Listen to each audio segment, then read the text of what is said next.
Hello, and welcome to What Matters Gulf Coast. My name is Susan, and I'll be your co host for today. V will be back next week. I'm just going to jump right into our show with our first guest, Councilman William Carroll of the Mobile City Council to District 2. Welcome, Mr. Carroll. And we'd like to know what's happening on the city government level in Mobile right now. Good afternoon, and thanks again for inviting me to be on this show. It's a pleasure to be a recurring visitor, and a pleasure to be able to speak to the people in District 2 and also the city of Mobile. Most of us that have been following this redistricting and reapportionment track very closely are aware that the culmination of this whole process will take place on August 9th, which is this Tuesday at Mobile City Hall during the council meeting starting at 10:30. And first of all, let me invite all of you to come out and voice your opinion or be there and be seen and your presence felt in support of what we're hoping will be a fourth majority minority district in the city of Mobile, or a fourth black district for the city of Mobile, which has never happened before, not since 1702, but again, definitely not since 1985 when the mayor council form of government was established in the city of Mobile. What we're looking at on Tuesday is there's three proposals out there for redistricting. The mayor's map, which actually shows a possible fourth majority minority district or black district with 50.65%. And you also have the coalition's map, which involves Stand Up Mobile, the NAACP, the Ministerial Alliance, and several other community leader groups that shows District 7 at 53%. And also you have a compromise map that was somewhat put together by some council members that shows a fourth majority minority district, or again, black district, at 53.2%. So as of last week, Friday, I don't know if there was any 5 votes for any of the maps to pass, which would mean that if none passes, then we're going to, by default, fall back to the mayor's map on the 12th of August. But hopefully that won't happen, and hopefully council members have heard the constant cry or the constant request from citizens all over the city that the reapportionment redistricting match the population by representation, meaning that the population shift in the city of Mobile by the last census count shows that there's 21,000 more African Americans in the city of Mobile than any other population, which kind of suggests that the reapportionment and redistricting of the city this time should match that. When you think about it, 21,000 people are about the size of a council district. Average council district in the city of Mobile is 26,000 people right now. So when you look at that, there's a suggestion that there should be 4 minority council districts now, as opposed to 3. So that's what we're looking for. We're looking for the process to go through, and the process to hopefully work and work to, the point that we see something that's never happened before in the city of Mobile happen. And I'm looking forward to Tuesday. I'm looking forward to hearing from the council. And by no means am I saying or suggesting that any council member should not vote their conscience or vote for what they think is wrong, or what they may think is right or wrong, is, if you understand how I'm trying to say that. But that's where we are right now with the council redistricting. And hopefully Tuesday will be a day that our vote as a council will fall on the right side of history. So with redistricting, that's where we are. Now, there's some other things also going on in the city right now that everybody's whispering about. Now, the Civic Center and Populous, that report's getting close. We're hearing about the new facility that the Corps of Engineers intends to build on the Civic Center property, which will take up, I think, a spot of about 3.2 acres, which will take up some parking space out there.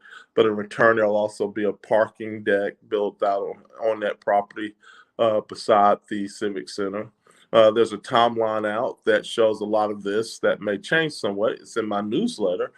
Please, if you don't have my newsletter, please send me an email at council2@cityofmobile.org and request it, and I'll send it to you where you can keep up with the things that are going on and some of the things that are looking out.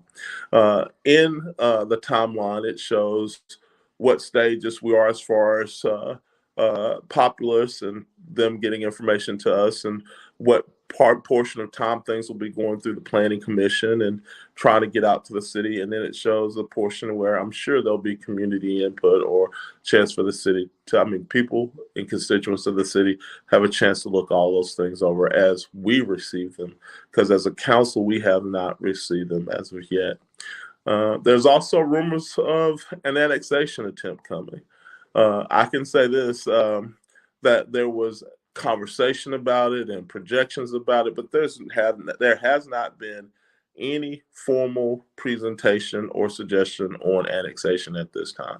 So we don't have anything to look at, don't have anything to discuss other than the fact that numbers and populations and things like that have been discussed, but nothing formal. But let me be frank, at some point an annexation attempt is going to come, whether it's this week, next week, 3 months from now, or 3 years from now. We're going to have to deal with some type of growth for the city of Mobile. But how we handle that growth is the most important part of it. What we accept, how large we allow the city to become, whether or not we do not allow it to grow, or if we do allow it to grow, in what path we allow it to grow. And all of those things will come to apparent. But as always, I'll be taking advice from you as the people of District 2 and also the city of Mobile, and in which direction we should go as we go through that. It will not be an in-the-box decision or one that's done in a vacuum without any consent or any discussion with the general public. So we're moving forward, and the city's moving forward, and I look forward to hearing from all of you as always. So as we get close to Tuesday, again, I encourage all of you to come out, no matter how this vote goes, and witness one of the most important votes taken by the city council since the forming of the mayor council form of government in the city of Mobile. Enjoyed talking to everyone on the show today. Enjoyed being here. Please let Miss Violetta know I missed her today. And Susan, if there's anything I can do between now and then, please feel I, free to give me a call. I certainly will, Mr. Carroll, and thank you very much for being on the show today. We look forward to these changes, especially that extra seat. Okay. Thank you. And we're going to go ahead and go to our next guest.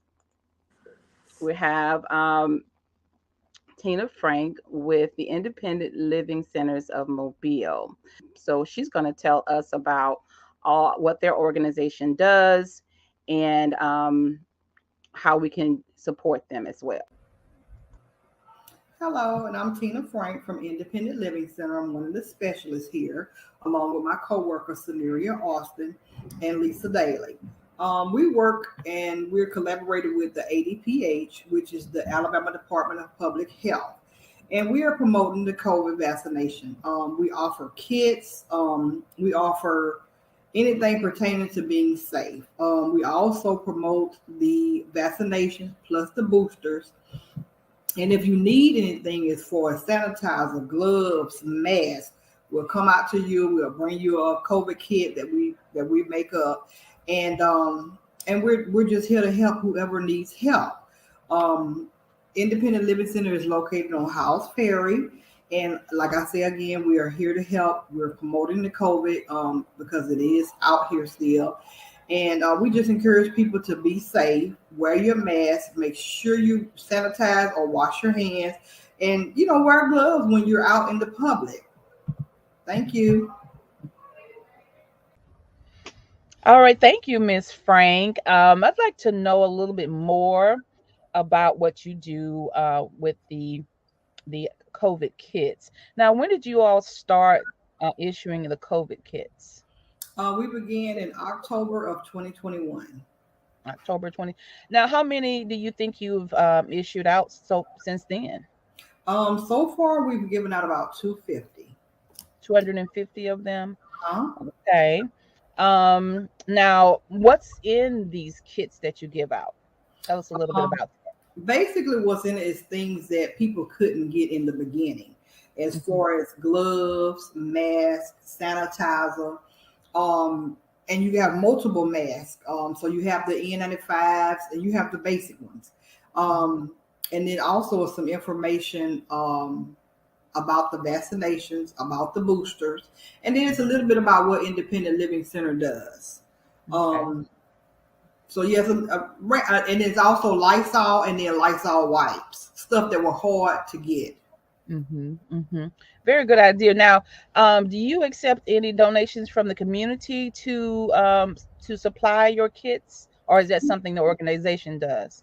No, we do. We accept donations, and we've been working with the Mobile County Health Department as far as getting the items that we need.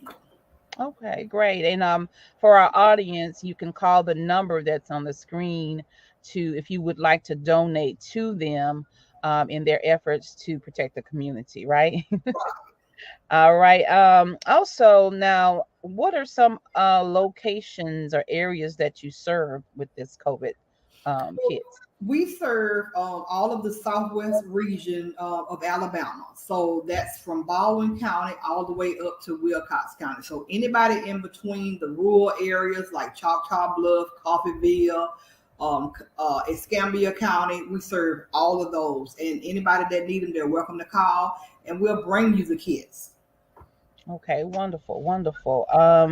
What's the amount of time that you need ahead of time to be like if they wanted the kits, how much time do you need before you can supply them the kits? At least give us a week so we can get the bags prepared, Hmm. and then just set up times and we can come out.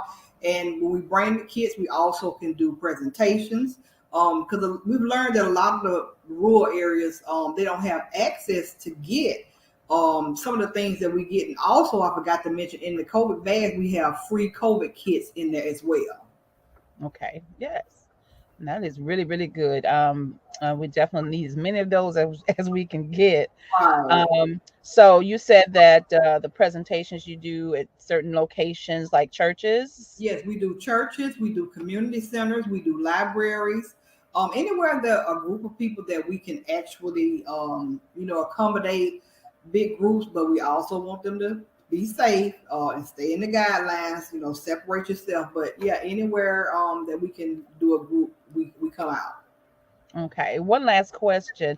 Do you do any sort of education on COVID for the community as well, as far as the different variants and how to protect themselves even, more with the different variants? Like you keep them abreast of what's happening as far as the medical side of it, Right. the Now, statistics. the information that we give out is about the three different vaccinations plus the booster, but we Hmm. also encourage them to definitely get with their physician.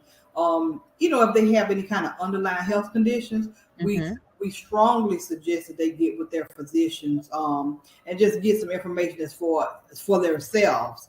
Hmm. If they have those underlying health conditions. Okay, that's very good. Well, I want to thank you, Miss Frank, for supplying this information to us today. We really appreciate that you all are serving the community in this way, which is much needed right now. Now, is there anything else you would like to say to our audience Um, about what you do? Reach out to us if anyone needs COVID kits, if they need any sanitizer, gloves, Lysol wipes. Reach out to us and we'll bring them to you. All right. Thank you, Miss Frank. Thank you. All right, guys. I hope you enjoyed the interview with Miss Frank at Independent Living Center. And of course, you can support them at any time you wish. Well, that is the end of our show. And this is What Matters Gulf Coast. We hope you will join us next Sunday at 4 p.m., where we will be live and we'll have our new guests for the next Sunday. Um, Please join us, and we thank you for joining us this evening, and good afternoon.